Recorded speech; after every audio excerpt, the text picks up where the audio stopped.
And welcome to another Mark Bishop Show. This episode we're going to, we started a few months back and it's had some great response. So we're going to continue this series called The Reading Corner. And it's all about having a look at some new books that have been released and some good sellers and some bestsellers and some those that would like to be top sellers. Great stories, and this is one of them. And I hope you enjoyed. We're going to be speaking with Linda Cunningham, who is the author. It's in reference to June 27th. This year marks the 63rd anniversary of one of the most devastating tropical storms to hit the coastal United States. The book is called Early Thursday, A War, a Hurricane, a Miracle, and it tells the story of a boy's most idyllic life interrupted by the wrath of Mother Nature. The author, as I said, Linda S. Cunningham, was only 9 years old during Hurricane Audrey, and her father was the director of civil defense for the local parish. She and her family watched the devastation from their picture window when the hurricane hit. Her father at that time served as the director of civil defense for Cajun-French parish, and she had many survival stories and saw the coroner's pictures that lend authenticity to the novel. Now, Ms. Cunningham has a BA in English and Creative Writing for the University of Houston. And she also has a BS and Master of Education in Health and Physical Education from McNeese State University in Lake Charles, Louisiana. She's won awards for screenwriting, and she currently resides in Texas. I'd like to welcome her. Linda Cunningham, welcome to the show. Thank you, Mark. Thank you for having me. Wow, fascinating book. I mean, based on your recollections, you do deliver a powerful and moving portrait of the days and events leading up to and following this cataclysmic storm. What inspired you to write the book? Well, like you said, I was a 9-year-old going through it, and my father came home with the stories and told them to us of the survival stories that these people went through. And then we took in refugees. That's what we called them then. And they were displaced. Their homes were flooded. And this hurricane came in early, and that's how it gets the name Early Thursday, because it came in, and with it early, it came in with high water, and they were all trapped, and they couldn't get out. And so over 400 people were killed. But at any rate, we talked with these people that stayed in our homes, and I remember standing around the kitchen table and the adults were sitting there, and this woman was telling her story of hanging in a tree, and the waves come in and wash over her. 20-foot waves come in, wash over her, clinging to this tree, holding her toddler and her infant baby. And so she did this for so long, and her arms just gave out, and the next wave came over and took her toddler and her baby. And as a 9-year-old, I saw their darkest night. You know, I saw them cry, and it really affected me. And finally, I did something about this. I had to release it, and I did so in this book. Wow.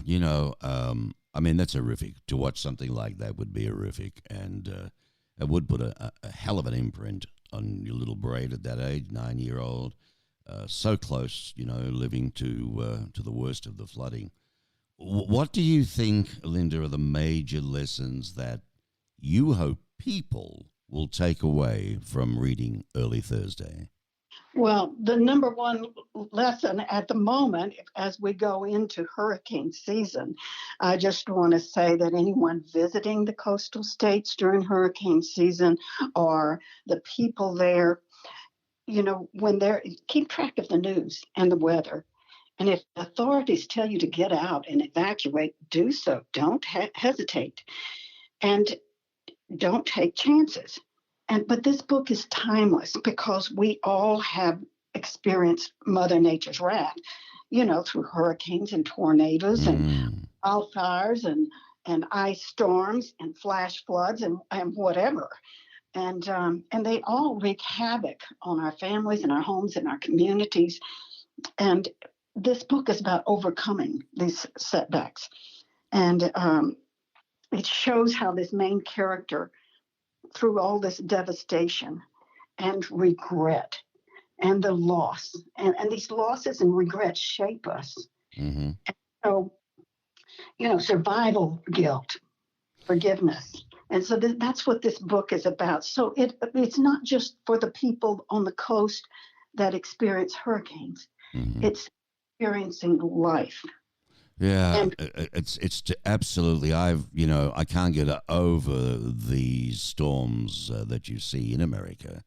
Of course, from the land, down under where I'm from, we have what we call hurricanes, mhm. and cyclones, and they do some devastating damage. I can assure you, I've lived through quite a few, and I've seen the results. And similarly, people in Australia are the same as people in the U.S. We all suffer, and what you're trying to say in the book really affects us all. How did you go about researching, and what surprised you most of all while you were researching? Well, I took all of the old newspapers that my father had saved, and he had a file on Hurricane Audrey, and I read through all of that. So I got all of those opinions, and I didn't put an exact number of the deaths because I just found different sources that were different, and I want to be exact on my facts. So I didn't put that in there because there were babies lost and people like that never were recovered. And so they weren't counted in there. But anyway, You were touching on the babies at the time. yes, they were lost and we couldn't get an exact number. And so that surprised me that I guess we just weren't meticulous enough at the time. But then Does another that sort of thing make you feel a bit guilty when you're trying to write a book? Because you're not so exact in your exact statistics. Yeah. like that. I'm a detailed person. But the thing that intrigued me the most was that Louisiana had several German POW camps because they sent the Germans back over to Louisiana because all the young men had gone off to war. Mm-hmm. And so they set up these minimum security camps. And these German POWs, they weren't the Nazis. They were the ones that were just drafted into the German army. So, but they took care of the cane fields and the rice fields and the things that the young men did when they were home. Mm-hmm. So, so I spun a little story about a POW falls in love with Walt's mother. And so there's a backstory there about the war and about um, brings up a paternity question for Right. my character. So that was one thing that surprised me. And I went over there and interviewed people in Franklin, Louisiana. And this one little lady, she was 86 years old, and she was the cutest thing. She said, we watched those Germans march down the street, and they had that pretty pink skin and blonde hair because they're all Cajun, they're dark and dark hairs Mm-hmm. and dark eyes. And she said, we saw those Germans walking down that street, and pretty soon we started lifting our skirts just a little bit. So let me ask you this. So why did you decide to write this as a work of historical fiction rather than a memoir? And why did you choose to write it in the voice of a 12-year-old boy? Well, I decided to go ahead and make it. It is a memoir, but it is historical fiction because I bring in things like the hurricane, which was all a true story, and the German POWs in the German camps. That's all true stories. And, it helps people learn the history of different areas. And that appeals to some people. I had to talk myself into the 12-year-old voice. But, I grew up with brothers. I have a husband. I had grandsons. And I said, I can do this. I can do this. And so I did. And if you think about it, people my age grew up reading in the male voice by male writers. We had a few Mm-hmm. books like Louisa May Alcott's Little Women And we didn't have a whole lot of women writers back then. No. So I was used to reading. I was a big reader when I was a child. And so I was used to reading in the male voice. So it just came pretty easy to me. Yeah, it sort of just came. So, in reading this book, I've got to tell you, Linda, why do you think our personal search, or why is our personal search for identity such a key element in this novel? Well, this is something that touches everyone. This is our human condition. We want to know who we are. And it's easy to say, oh, I'm a teacher, I'm an accountant, or whatever. And it's easy to talk about the things we've done or the things we want. But it's hard to say who you are. And you have to know what you believe. And that comes from being quiet and still and meditating and praying about it. And so okay, so no, that's pretty good. So how did your background in education and literature help you, do you think, in writing this book? well, I was exposed to a plethora of writers, and guess what, they're all writing about the human condition. And so, and we all have our own stories, and we all suffer. And the suffering breaks down the facade of our egos. And that's part of the human condition. And healing occurs when we accept the humility of our own humanity, and that we wouldn't even have a being if it weren't for God or a higher power. And that's when transformation occurs. So what were you able to glean, do you think, from your father's experience as the head of civil defense for your parish? By the way, did I get that name correct earlier on in the... It's Calcasieu. Calcasieu. I was pretty close. All right. So Yes. what do you think you were able to glean from your father's experience? My father worked so hard on that. And what we don't understand, I think, people that are in charge of different organizations and this, he just took it upon himself, and he'd come home and cry. And I saw him cry. And he was doing his very best. So were all the volunteers. And things like this bring out the best in people. And he tried so hard to help all of these people, and he did a marvelous job. But some things will just be with you forever. And I saw his hard work and his belief in all of his volunteers and the people that helped. They even went to Fort Polk and got the soldiers down to help and brought they called them ducks, these amphibious vehicles. And I just saw him work hard and for such a good cause. And it just made me really proud of him. That's good. Folks, I'm speaking with Linda S. Cunningham.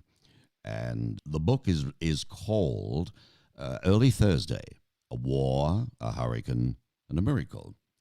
So let me ask you this. Why did you choose to create Walt's father's character, as abusive and an alcoholic? Well, this is one of Walt's regrets, which I can't say too much about, but because it'll give it away, I don't want to do that. But all right, let me ask you another question. Really then. So how did you come up with the idea to have a prisoner of war as part of the storyline? I know that sounds crazy, but when I found out about the prisoners of war in Franklin, Louisiana, I was just determined to work that in there some way. But I don't get how they're walking. If they're prisoners of war, how are these Jerrys walking down the street so open that you want to lift your skirts? Come on. How do they get out? Well, that's when they first got off the train and they were marched to the camp. And of course, they had guards all around. Oh, I got the impression they're out on a, outback or out on a wander somewhere, having cigarettes and going to a candy store or movie or some blessed thing. Oh, no, they went to the camp and it was guarded. They had guards and towers all around it, but it was a minimum security.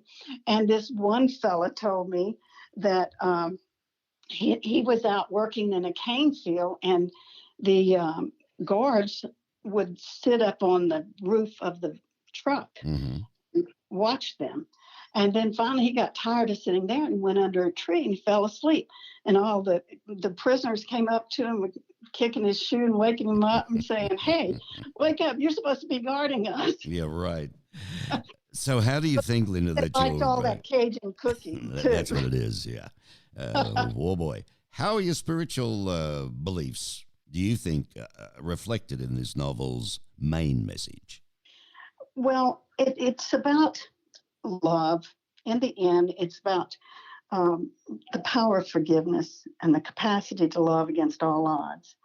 And everyone needs to experience that. We not until something horrible happens to us do we realize how fragile life is and how much family means to us. Even though Walt grew up with such an abusive father, he didn't realize that he loved his father until this happened.